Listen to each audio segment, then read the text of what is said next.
Okay, there's some other landmarks in Goodyear that maybe you've passed by and you're wondering, what on earth is that? We're talking specifically about a baby mural. It's on the 303. It used to be right there on the 10.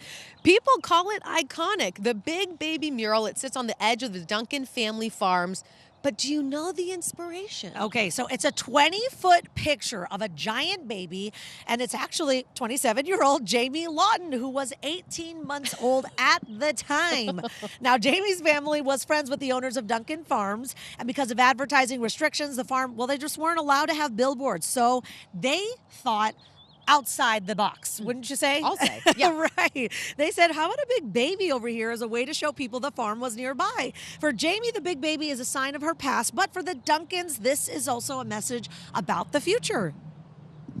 That we all value what farmers do and that we want to keep some of this ground as farm and not have it all developed. Because it's a really important part of the community too, and we've always valued being part of our community, and that baby is kind of, I think, a symbol of that more than anything. Yeah, so in the early 2000s, the baby disappeared as the Loop 303 interchange went in. But 5 years ago, well, it found a new home off the Loop 303 near Bethany Home Road, where it still sits today. Now, I've had a chance to go up to the 303 if I'm going to Peoria, Surprise, something like that. And you don't miss it because you had to do a double take. Right. You're like, wait, was that a giant baby? This is one of the coolest things about doing stories like this, though, across the valley, is that you kind of get to understand and feel like you're in the know when you pass by murals of giant babies or, all of the construction that's going around here in Goodyear.